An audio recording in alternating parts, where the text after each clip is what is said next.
अस्सलाम वालेकुम। अच्छा, आज हम देखेंगे how to increase authorise capital of the company. Company का ऑथराइज कैपिटल किस तरह इनहेंस कर सकते हैं आप एससीसीपी में।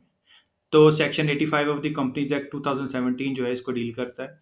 एज पर सेक्शन 85 आप कैपिटल को इनहेंस भी कर सकते हैं। इसके अलावा जो आपका ऑथराइज कैपिटल है आप उसको रिड्यूस भी कर सकते हैं to the extent of unsubscribed portion कि आपका पेड अप कैपिटल कम है और आपका ऑथराइज कैपिटल ज़्यादा है, तो डिफरेंशियल है पेड अप का और ऑथराइज का, आप उसको कैंसिल भी कर सकते हैं। इसके अलावा sub division division and so on. तो आज हम देखेंगे कि ऑथराइज कैपिटल को किस तरह इनहेंस किया जाए। तो सबसे पहले एससीसीपी की वेबसाइट पे जाऊंगा, deep.scp.gov.pk। तो इसके बाद मैं जाऊंगा लॉगिन पे। लॉगिन पे जाने के बाद जो मेरे लॉगिन क्रेडेंशियल्स होंगे वो आ जाएंगे। अगर तो आपने S C P G file पे साइन अप किया तो वो वाले लॉगिन आ जाएंगे। इसके अलावा अगर आपने साइन अप किया है ई सर्विसेज पे तो वही लॉगिन क्रेडेंशियल्स आपके चल जाएंगे ई सर्विसेज वाले भी। तो सिंपली सीएनआईसी में मेरा सीएनआईसी आ गया, पासवर्ड में मेरा पासवर्ड आ गया और लॉगिन पे क्लिक करूंगा। तो जैसे ही मैंने लॉगिन पे क्लिक किया मेरे पास ये डैशबोर्ड आ गया। तो इसमें ये नीचे आ रहा है do it now, reserve LLP slash company name, start LLP slash company और फाइलिंग एंड कंप्लायंस। तो आपने जाना है फाइलिंग एंड कंप्लायंस पे। तो फाइलिंग एंड कंप्लायंस पे क्लिक करूंगा। जितनी भी मेरे पोर्टल में कंपनीज आ रही होंगी, जितनी भी कंपनीज में मैं एज ए मेंबर ऐड हूँ, एज ए डायरेक्टर ऐड हूँ या as a chief executive add हूँ, वो सारी इधर अपीयर होना शुरू हो जाएंगी। तो वो कह रहा है please select LLP slash company to start its filing and compliance. मैं मल्टीपल कंपनीज में मेंबर या डायरेक्टर या चीफ एग्जीक्यूटिव होता तो इधर सीरियल वाइज नंबर वाइज आपकी जो कंपनीज थी वो आ रही होती। तो अभी मैं एक ही कंपनी में एज ए मेंबर हूँ, तो ये मेरे पोर्टल में एक ही कंपनी आ रही है। तो ये कंपनी के नाम के साथ ये राउंड सर्कल है, ये वाइट बॉक्स बना हुआ है, ये वाइट सर्कल बना हुआ है। तो इस पर क्लिक करूंगा। तो जैसे इस पर मैंने क्लिक किया ये प्रोसीड का बटन जो एक्टिवेट हो गया। तो उसके बाद मैं प्रोसीड पे क्लिक करूंगा। तो जैसे ही मैंने प्रोसीड पे क्लिक किया मेरे पास कंपनी के जितने भी प्रोसेसेस थे, जितने भी अवेलेबल प्रोसेसेस थे, सारे अपीयर हो गए। तो सबसे पहले आ रहा है filing processes, event based filing, periodic filing. तो आपने जाना है इवेंट बेस्ड फाइलिंग में। सबसे पहले इंडक्शन सेशन है, कोई आप डायरेक्टर चेंज करना चाह रहे हैं, चीफ एग्जीक्यूटिव चेंज करना चाह रहे हैं।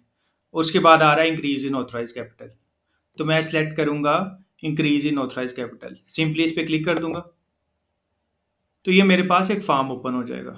सबसे पहले कंपनी का नाम आ रहा है, कंपनी का corporate unique identification number, company का ईमेल एड्रेस आ जाएगा, कंपनी का मोबाइल नंबर और कंपनी का रजिस्टर्ड ऑफिस एड्रेस। उसके बाद आ रहा है एग्जिस्टिंग ऑथराइज कैपिटल। कंपनी का एग्जिस्टिंग कैपिटल कितना है। जो फेस वैल्यू ऑफ शेयर्स थी वो आ रही है 100 रुपये, जो उसकी नॉमिनल वैल्यू थी। नंबर ऑफ शेयर्स 2500 शेयर्स थे पहले, और 2500 मल्टीप्लाई बाई 100, टोटल अमाउंट कितनी बन गई मेरी 2,50,000, 2,50,000 रुपये मेरी जो ऑथराइज कैपिटल है उसकी अमाउंट बन गई। उसके बाद वो बता रहा है एडिशन इन ऑथराइज कैपिटल। आप कितना एडिशन करना चाह रहे हैं, कितना बढ़ाना चाह रहे हैं। पहले 2.5 लाख था, अब कितना करना चाह रहे हैं। सपोज अगर मैं 5 लाख करना चाह रहा हूँ तो मैं 2.5 लाख की एडिशन करूंगा ना, तो मैं इधर एडिशन लिख दूंगा कि मैं 2500 जो शेयर्स हैं वो ऐड करना चाह रहा हूँ। तो इधर मैं 2500 लिखूंगा। तो वो देखें टोटल अमाउंट कितनी हो गई एडिशन की, 2,50,000। आगे वो कह रहा है न्यू ऑथराइज कैपिटल। एग्जिस्टिंग कितना था 2.5 लाख, कितने की मैंने एडिशन कर दी 2,50,000 की, और न्यू ऑथराइज कैपिटल कितने वो देख लेते हैं। नीचे चलूंगा। अच्छा, नीचे आप वैसे भी स्क्रॉल डाउन कर सकते हैं और ये जो कर्सर है इसको पकड़ के भी आप नीचे जा सकते हैं। तो मैं नीचे चलूंगा जी। अब ये देखें न्यू ऑथराइज कैपिटल 2500 एग्जिस्टिंग थे, 2500 मैंने न्यू ऐड किए और जो मेरा न्यू ऑथराइज कैपिटल वो हो गया 5,000। एग्जिस्टिंग कितने थे 2500, एडिशन मैंने कितनी की 2500 को, तो 2500 जमा 2500 एग्जिस्टिंग प्लस एडिशन 5,000। ये 5,000 मेरे पास शेयर्स आ गए और टोटल अमाउंट जो थी वो 5 लाख हो गई। 2.5 लाख एग्जिस्टिंग की, 2.5 लाख एडिशन की और total amount new authorise capital की 5 लाख आ गई। इसके बाद नीचे जाऊंगा। वो कह रहा है select the one used for increase in authorise capital. आप किस तरह ऑथराइज कैपिटल इनहेंस कर रहे हैं। तो हम कैपिटल इनहेंस करेंगे हमेशा थ्रू स्पेशल रेजोल्यूशन। ये बात आपने हमेशा याद रखनी है। इन पर्सुएंट टू एन एग्रीमेंट जो है ये खत्म हो चुका है, आपने हमेशा यूज करना है स्पेशल रेजोल्यूशन वाला। ये देखें ये 2 ऑप्शन है, तो आपने हमेशा ये जो पहले वाला टिक हुआ हुआ है स्पेशल रेजोल्यूशन, आपने हमेशा यही सिलेक्ट करना है। उसके बाद वो कह रहा है select previously filed special resolution और fill a new special resolution. वो कह रहा है कि अगर आपने कोई पहले फाइल की हुई है तो वो सिलेक्ट कर लें, या आप नई जो स्पेशल रेजोल्यूशन है वो फिल करें। तो मैं सिंपली इस पे क्लिक करूंगा, ये देखें ये एरो बना हुआ है, ये ड्रॉप डाउन है, तो इस पे क्लिक करूंगा तो ये देखें वो कह रहा है select previously filed special resolution और फिल आ न्यू स्पेशल रेजोल्यूशन। अगर तो मैंने पहले से कोई स्पेशल रेजोल्यूशन सेपरेटली फाइल की हुई है तो वो आ जाएगी, लेकिन क्योंकि ये कंबाइंड प्रोसेस है तो मैं करूंगा ऐड अ न्यू स्पेशल रेजोल्यूशन। तो मैं ऐड अ न्यू स्पेशल रेजोल्यूशन पे क्लिक करूंगा। तो जैसे ही मैंने क्लिक किया वो कह रहा है स्पेशल रेजोल्यूशन की इंटेंशन बताएं आप। इसके अलावा date date of dispatch of notice, किस डेट को आपने नोटिस भेजा, और date of passing of special resolution, किस डेट को स्पेशल रेजोल्यूशन पास हुई। अच्छा जी, स्पेशल रेजोल्यूशन इंटेंशन ये नीचे आ रहा है मेरे पास, intention to propose the resolution as special resolution. तो ये भी ड्रॉप डाउन आ रहा है आपका, ये देखें ये ड्रॉप डाउन बना हुआ है। तो सिंपली इस पे क्लिक करके जो भी आपकी इंटेंशन है, तो मेरी इंटेंशन है आल्टरिंग ऑथराइज शेयर कैपिटल, तो इसको सिलेक्ट कर लूंगा। तो ये देखें जो मेरी इंटेंशन थी वो आ गई। उसके बाद वो बता रहा है date of dispatch of notice, ये देखें date of dispatch of notice. सबसे पहले मेरे पास आ रहा था स्पेशल रेजोल्यूशन इंटेंशन, ये ऊपर आ रहा होगा लेकिन मेरे केस में ये नीचे आ रहा है, आई डोंट नो क्यों, ये ऊपर ही आ रहा होगा आपके पास।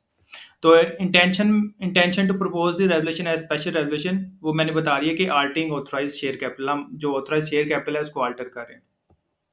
Date of dispatch of notice, आपने एक बात हमेशा याद रखनी है, जो स्पेशल रेजोल्यूशन होती है उसका नोटिस हम एटलीस्ट 21 डेज बिफोर मीटिंग देते हैं। तो सपोज कर लें अगर मैंने मीटिंग करनी है 22 जून को, तो मैं 1 जून को नोटिस दूंगा, एटलीस्ट 21 डेज का नोटिस होगा और 22वें दिन जाकर मीटिंग होगी, ये आपने बात याद रखनी है। तो सपोज कर लें कि मैं जी नोटिस दे रहा हूँ सैटरडे वाले दिन 1 जून को, तो 1 जून 2024 को मैं नोटिस दे रहा हूँ और मेरी मीटिंग हो रही है 22 जून 2024। तो ये जब आप डेज काउंट कर लेंगे तो ये एटलीस्ट 21 डेज बन जाएंगे और 22वें दिन मेरी जो मीटिंग है वो हो रही होगी। उसके बाद वो कह रहा है टेक्स्ट ऑफ स्पेशल रेजोल्यूशन, जो स्पेशल रेजोल्यूशन का एक्सट्रैक्ट है वो लिखें। तो अभी हम चलते हैं स्पेशल रेजोल्यूशन की तरफ, जो हमारे मिनट्स ऑफ द मीटिंग्स हैं वहां से जो हमारी स्पेशल रेजोल्यूशन का एक्सट्रैक्ट है उसको कॉपी करेंगे। तो मैं आपको मिनट्स ऑफ द मीटिंग दिखा देता हूँ। तो जी ये मेरे पास मिनट्स ऑफ द मीटिंग आ गए एक कंपनी के। Minutes of extra ordinary general meeting, जो स्पेशल रेजोल्यूशन है वो आपकी यूजली ड्यूरिंग द ईयर पास होती है, और ड्यूरिंग द ईयर जितनी भी मीटिंग्स होती हैं मेंबर्स की अदर देन जो आपकी एजीएम होती है आफ्टर ईयर एंड, उसके अलावा जितनी भी मीटिंग्स होती हैं उनको एक्स्ट्रा ऑर्डनरी जनरल मीटिंग कहते हैं। Minutes of extra ordinary general meeting of ABC private limited, आपकी कंपनी का नेम आ जाएगा, हेल्ड एट एबीसी फैसलाबाद, जो भी आपका कंप्लीट एड्रेस है, सिटी आ गया, ऑन मंडे, और ये मेरी थी जो भी आपकी डेट होगी, मेरे केस में 22 था, 22 जून। इसके अलावा प्रेजेंट कौन कौन प्रेजेंट था, हमारे केस में 2 लोग थे, 2 मेंबर थे और दोनों ही प्रेजेंट थे, ABCXYZ। तो दोनों के साइन आ जाएंगे, जो मीटिंग को चेयर कर रहा होगा, मतलब कि मीटिंग कौन प्रिजाइड कर रहा है, तो यूजली आपका चीफ एग्जेक्टिव ही कर रहा होता है, तो जो चीफ एग्जेक्टिव है उसके नेम के आगे इन चेयर आ जाएगा। यूजली चीफ एग्जेक्टिव आपका मेंबर भी होता है। Quorum, the requisite quorum being present, the chairman declared the meeting duly convened. तो कोरम का मतलब यह है कि कितने मेंबर एटलीस्ट प्रेजेंट हो कि मीटिंग जो है वो कन्वे की जाए। Notice of the meeting, the notice conveying the meeting were taken as read, जो नोटिस था मीटिंग का वो पढ़ा गया। Ordinary resolution date, the notice of the extraordinary general meeting distributed on 1 ये आपका 1 जून आ जाएगा। 2024 containing a proposed agenda for the extraordinary general meeting was approved, तो ये ऑर्डनरी रेजोल्यूशन आ गई। ये आपने ऐसे लिखे रहने देना, ये आप मेरे से फॉर्मेट ले सकते हैं, आपने इसको ऐसे लिखे रहने देना। 2 एजेंडे थे इस मीटिंग के, एक ऑर्डनरी रेजोल्यूशन थी कि जो हमने notice extra ordinary general meeting का था वो अप्रूव किया, और एक स्पेशल रेजोल्यूशन थी। तो स्पेशल रेजोल्यूशन का टेक्स्ट देख लें, resolved that pursuant to the provisions of section 85 and all other applicable provisions if any of the Companies Act 2017, the authorized capital of the company be increased from rupees 2,50,000 divided into 2,500 shares of rupees 100 each to rupees 5 lakh divided into 5,000 shares of rupees 100 each। तो ये देखें authorise capital पहले कितना था हमारा, 2.5 लाख, 2.5 लाख से हमने कितना किया, 5 lakh, 2.5 lakh divided into 2,500 share थे और हर शेयर की वैल्यू थी 100 रुपीज, और आप कितना कर रहे हैं, 2 कहां तक बढ़ा रहे हैं, 5 lakh divided into 5,000 share of rupees 100 each, तो 2.5 लाख से 5 लाख बढ़ा रहे हैं। उसके अलावा further resolve that the clause 5 of memorandum of association be altered and substituted as under the authorised capital of the company is rupees 5 lakh divided into 5000 ordinary shares of rupees 100 each. तो जो आपका मेमोरेंडम ऑफ एसोसिएशन है उसकी जो fifth clause है वो आपके authorise capital को डिफाइन कर रही होती है कि कंपनी का ऑथराइज कैपिटल कितने हैं in rupees, number of shares कितने हैं और हर शेयर की जो फेस वैल्यू है कितनी होगी। तो मैं आपको मेमोरेंडम भी दिखा देता हूँ कि कहाँ पे लिखा होता है। आगे further resolve that mister ABC chief executive of the company be and is hereby authorise on behalf of the company all such checks deeds matters and things as deem necessary proper are desirable and to sign and execute all necessary documents, application and returns for the purpose of giving effect to the aforesaid resolution along with filing of necessary e-forms with the registrar of company। तो हम chief executive को authorise कर रहे हैं कि वो जितने भी फॉर्म्स आएंगे ऑनलाइन सबकी रिस्पॉन्सिबिलिटी उसकी होगी। Adjournment other business to discuss the meeting was adjourned at 12:30 p.m. with a vote of thanks to the chair। Meeting adjourn कर दी घंटे के बाद। confirmed as corrected record मतलब कि ट्रू कॉपी है जो मिनट्स ऑफ द मीटिंग्स की है। That a certified true copy of this resolution to be given to the institution concern. तो ये जो सर्टिफाइड ट्रू कॉपी है ये जो इंस्टीट्यूशंस हैं जैसे एससीसीपी हमारे केस में उसको भी दी जा सकती है। Certified to be true copy company का नेम आ जाएगा फॉर एबीसी प्राइवेट लिमिटेड जो आपकी कंपनी का नाम होगा। इधर जो आपका चीफ एग्जीक्यूटिव ऑफिसर है उसका नेम आ जाएगा। मैंने तो एबीसी लिख दिया है लेकिन आपके केस में उसका नेम आ जाएगा। नीचे चीफ एग्जीक्यूटिव भी इधर वो साइन कर देगा सेंटर में, ये जो स्पेस है इधर वो साइन कर देगा और इधर जो कंपनी की स्टैंप है वो आ जाएगी। और ये जो स्पेशल रेजोल्यूशन है इसको आपने काइंडली इसको आपने प्रिंट करना है लेटर हेड पे। लेटर हेड पे प्रिंट करना है, साइन करवाना है और स्टैंप लगानी है। एक साइन चीफ एग्जीक्यूटिव के इधर आ जाएंगे। मेरे केस में कंपनी के 2 ही मेंबर्स थे, उन दोनों के साइन आ गए। आपके केस में अगर 3-4 मेंबर्स होंगे जितने भी होंगे वो सबके साइन आ जाएंगे। तो जी ये मेरा जो स्पेशल रेजोल्यूशन का टेक्स्ट है इसको मैं कॉपी करूंगा। ये resolve that, further resolve that और ये जो चीफ एग्जीक्यूटिव को हम असाइन कर रहे हैं तो ये सारा मैं जो 3 पैराग्राफ हैं सारे मैं कॉपी कर लूंगा। कॉपी करके उधर मैं पेस्ट कर दूंगा। तो वापस स्लीप पे चलता हूँ। तो ये जो टेक्स्ट ऑफ स्पेशल रेजोल्यूशन है इधर मैं पेस्ट कर दूंगा इसको। तो ये देखें जी ये मैंने पेस्ट कर दिया इसको। नीचे चलूंगा, हेल्ड एट फिजिकली की है या वर्चुअली की है तो ये फिजिकल लोकेशन है। सिटी कौन सी है, जो सिटी होगी वो लिख देंगे। तो ये फैसलाबाद में मैंने की है मीटिंग। उसके बाद वो कह रहा है टोटल नंबर ऑफ मेंबर्स, कितने मेंबर प्रेजेंट थे। तो 2 मेंबर प्रेजेंट थे, दोनों के पास 2500 शेयर हैं, मतलब कि टोटल पेड अप कैपिटल 2500 है और हर शेयर की वैल्यू 100 रुपये है। तो मेंबर्स प्रेजेंट इन पर्सन और through proxy in the meeting are voting through postal ballot. तो सारे मेंबर्स प्रेजेंट थे, 2 ही प्रेजेंट थे। इधर वो बता रहा है टोटल नंबर ऑफ मेंबर्स कितने हैं और इधर बता रहा है कितने प्रेजेंट थे। तो 2 मेंबर हैं और 2500 शेयर्स हैं और हर शेयर की वैल्यू 100 रुपये है। आगे बता रहा है कि कितने मेंबर्स ने जो हमारी स्पेशल रेजोल्यूशन थी उसके फेवर में वोट किया। तो 2 मेंबर हैं, 2500 शेयर्स हैं और 100 रुपये, मतलब कि दोनों मेंबर ने फेवर किया। उनकी शेयर होल्डिंग 2500 थी और हर शेयर की वैल्यू 100 रुपये थी। मेंबर्स वोटेड अगेंस्ट और अब्सटेन्ड, कितने मेंबर्स ने अगेंस्ट वोट दिया कि ये स्पेशल रेजोल्यूशन पास नहीं होनी चाहिए और ऑथराइज कैपिटल इनहेंस नहीं होना चाहिए। तो किसी मेंबर ने भी इसके अगेंस्ट वोट नहीं दिया, किसी ने भी अब्सटेन नहीं किया। तो इधर 0 आ गया। नंबर ऑफ शेयर्स कितने थे जिन्होंने अब्सटेन किया, 0 थे और फेस वैल्यू कितनी थी, 100 रुपया। तो ये देखें सबसे पहले कि टोटल नंबर ऑफ मेंबर्स कितने टोटल मेंबर थे, कितने उनके नंबर ऑफ शेयर्स थे या कितनी शेयर होल्डिंग थी और हर शेयर की वैल्यू कितनी थी। कितने मेंबर प्रेजेंट थे, 2 प्रेजेंट थे, उनके नंबर ऑफ शेयर्स 2500 थे, 100 रुपये हर शेयर की वैल्यू थी। कितने मेंबर्स ने रेजोल्यूशन के सपोर्ट में वोट दिया, तो 2 प्रेजेंट थे, 2500 शेयर्स थे, उनके 100 रुपया था ईच वैल्यू शेयर की और दोनों ने रेजोल्यूशन की फेवर में वोट दे दिया। कितनों ने अब्सटेन किया, मतलब कि वोटिंग ही नहीं की, और कितनों ने अगेंस्ट वोट किया। तो किसी ने भी ना ही किसी ने अब्सटेन किया दोनों मेंबर्स में से, ना ही किसी ने अगेंस्ट वोट दिया, 0। जिन्होंने अब्सटेन किया उनकी शेयर होल्डिंग कितनी थी, 0। जब किसी ने अब्सटेन ही नहीं किया तो उसकी शेयर होल्डिंग 0 आएगी। और फेस वैल्यू कितनी है, 100 रुपया, तो ये 100 ऐसे लिखा आएगा। उसके बाद नीचे चलता हूँ, वो कह रहा है जी कि attach the extracts of special resolution. तो जो मैंने आपको स्पेशल रेजोल्यूशन दिखाई है वो अब मैंने अटैच कर देनी है। तो सिंपली ब्राउज पे क्लिक करूंगा और जो मेरी स्पेशल रेजोल्यूशन है उसको मैं अटैच कर दूंगा। तो सिंपली ये मेरे पास आ रहे हैं मिनट्स ऑफ द मीटिंग, इस पर क्लिक करूंगा और उसके बाद ओपन पे क्लिक कर दूंगा। तो ये देखें अपलोडिंग। तो ये मेरी फ़ाइल कह रहा है कि फ़ाइल अपलोडेड सक्सेसफुली। अगर इस पे क्लिक करूँगा तो ये नई विंडो में एक फ़ाइल ओपन हो जाएगी। डाउनलोड पे क्लिक करूँगा तो ये मेरी फ़ाइल पीडीएफ में डाउनलोड हो जाएगी। और ये जो राउंड सर्कल है इस पे क्लिक करूँगा तो ये मेरे जो मिनट्स ऑफ द मीटिंग है ये डिलीट हो जाएंगे।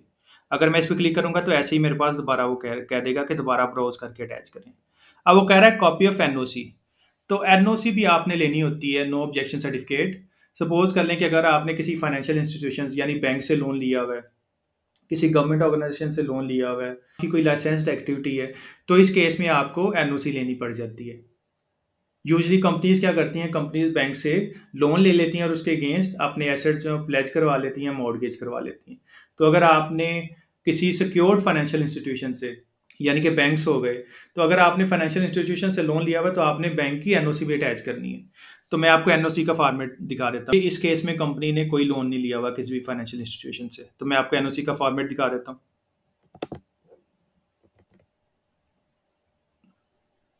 डेट आ गई आज की। The registrar securities and exchange commission of Pakistan, company registration office Faisalabad. Subject NOC from creditors for alteration in authorise capital. तो हम क्रेडिटर से एनओसी ले रही हैं for alteration in authorise capital, यानी कि ऑथराइज कैपिटल को हम ऑल्टर कर रहे हैं इस क्लॉज को। Dear sir, please refer to the subject noted matter. In this regard, we would like to inform you that the company has not obtained any loan from the secured creditors, banking companies, as well as from unsecured creditors till date of filing of application for increase in authorized capital.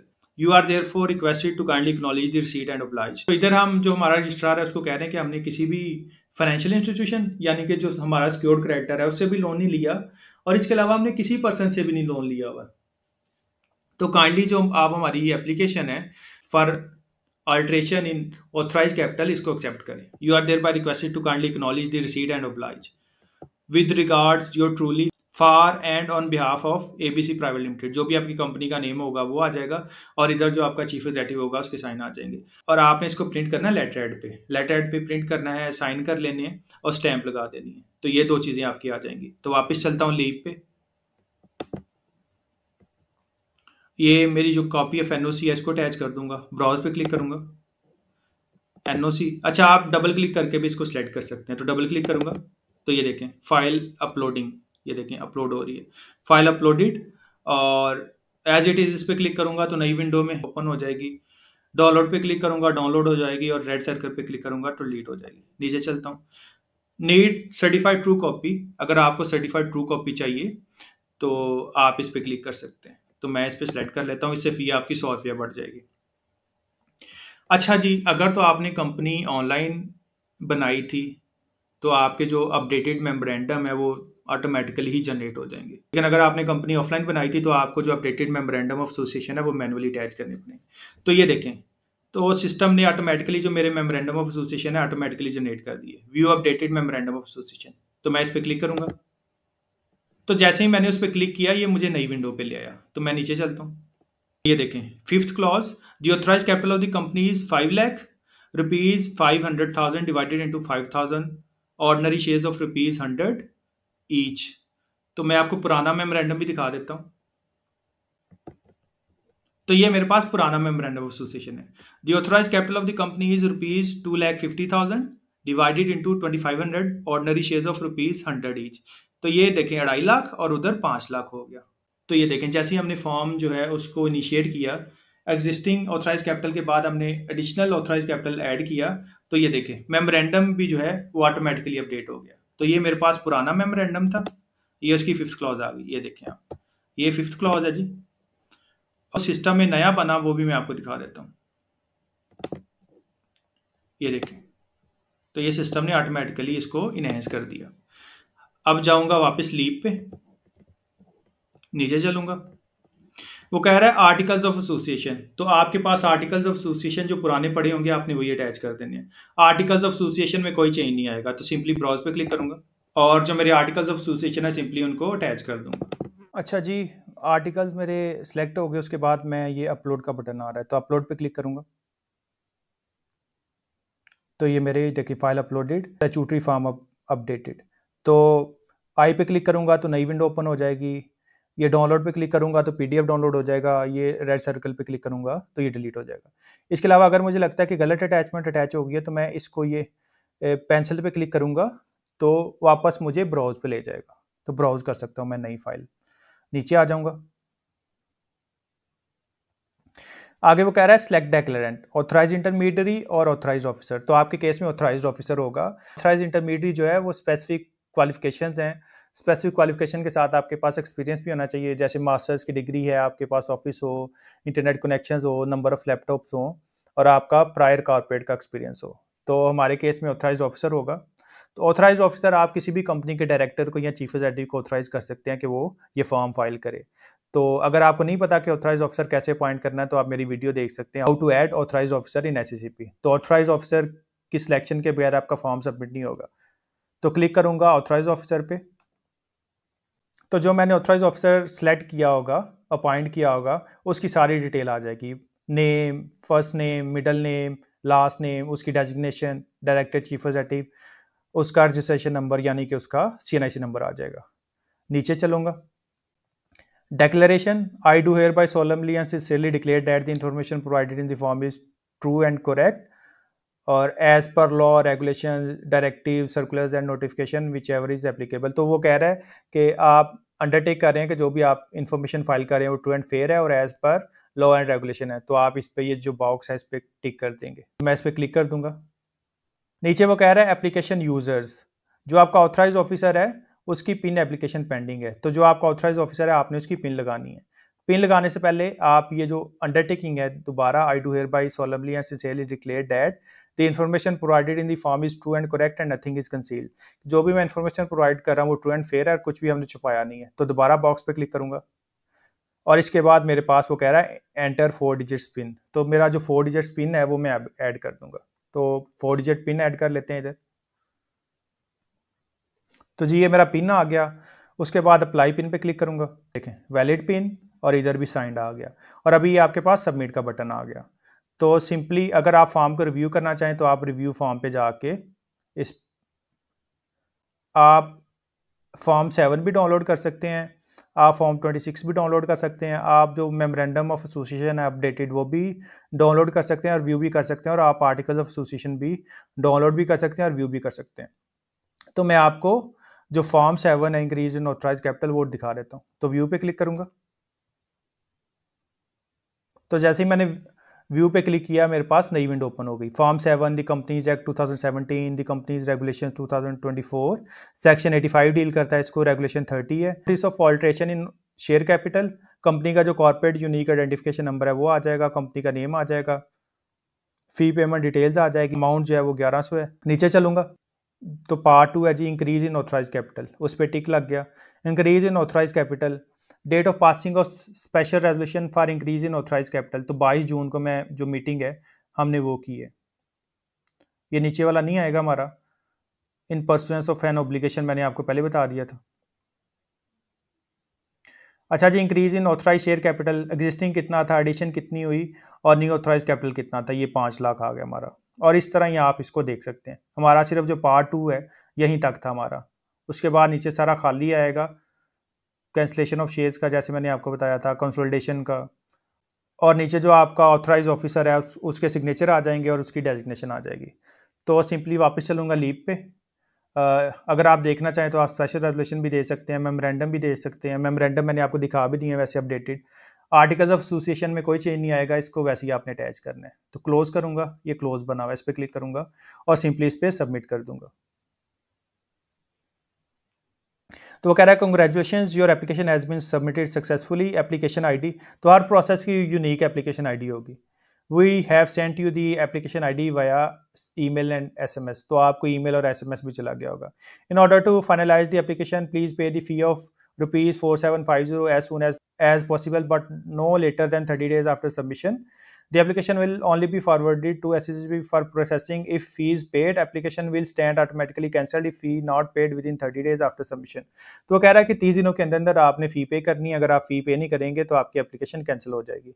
तो pay now पे click करूंगा, इधर से भी आप कर सकते हैं, इधर से भी आप कर सकते हैं। पे नाउ पे जाऊंगा, ये देखें जी पे नाउ पे चला गया। तो आपके पास 2 पेमेंट मेथड है, एक डेबिट क्रेडिट कार्ड है और दूसरा वन बिल। तो मैं डेबिट और क्रेडिट कार्ड पे क्लिक करूंगा। तो ये देखें 4750 मेरी फीस थी और जो POS चार्जेस हैं 176 रुपये उसने, जो मेरे पॉइंट ऑफ सेल के चार्जेस हैं, जो आपके डेबिट या क्रेडिट कार्ड ट्रांजैक्शन के चार्जेस हैं, वो उसने डाल दिए। तो प्रोसीड टू पे पे क्लिक करूंगा।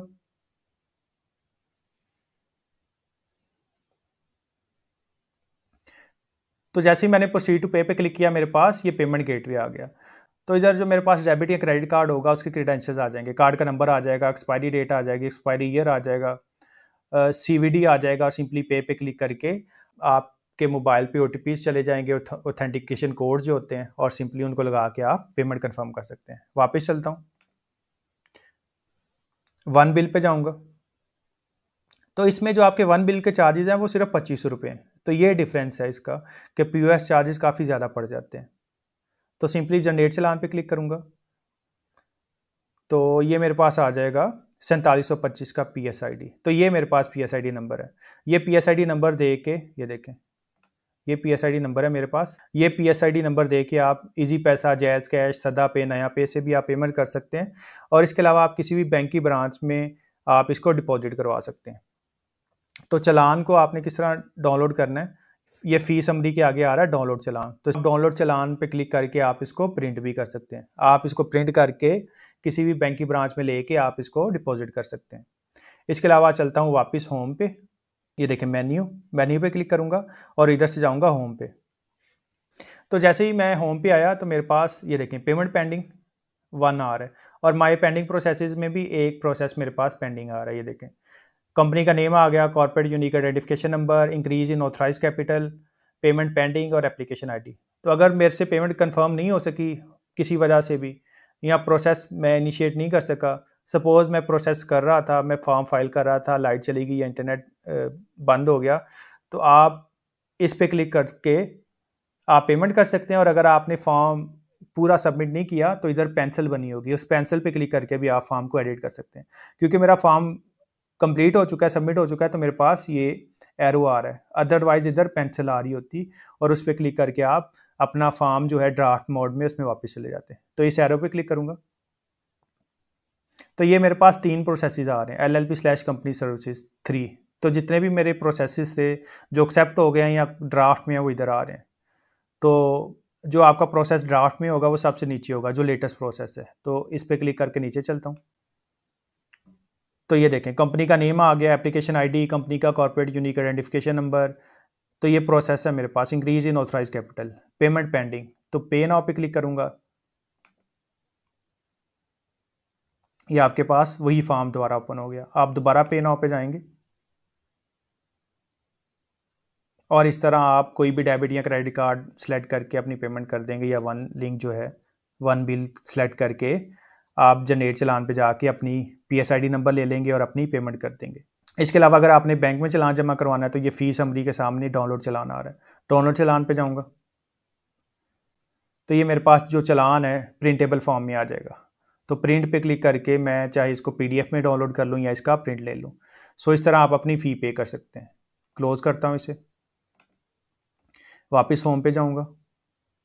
तो जैसे ही मैं पेमेंट कर दूंगा तो ये पेमेंट पेंडिंग से निकल के अंडर रिव्यू में चला जाएगा। और जैसे ही मेरा प्रोसेस सबमिट हो जाएगा, एक्सेप्ट हो जाएगा SCCP से, ये यहाँ से ख़त्म हो जाएगा पेंडिंग प्रोसेसेस में और अप्रूव्ड में चला जाएगा। और अगर कोई ऑब्जर्वेशन आएगी, ऑब्जेक्शन लगेगी, तो ये इधर 1 लिखा आ जाएगा। इसके अलावा आपको ईमेल भी आ जाएगी कि आपकी क्या ऑब्जेक्शन लगी है। और ईमेल भी नहीं है आपके पास तो फॉर्म भी अगर आप ओपन करेंगे तो ऑब्जेक्शन जो है वो आपके सामने नहीं आ रही होगी। सो ये था आज के लिए। इसके अलावा अगर आपकी कोई क्वेरी हो, आपको मिनट्स ऑफ द मीटिंग चाहिए हो, NOC चाहिए हो, तो आप मेरे से ऑब्टेन कर सकते हैं। सब्सिक्वेंटली अगर आपने हमसे करवाना हो तो आप रीज़नेबल प्राइस में जो आपका कैपिटल है, ऑथराइज कैपिटल, उसकी इन्हेंसमेंट हमसे भी करवा सकते हैं। सो ये था आज के लिए। Thank you so much. Allah हाफिज़।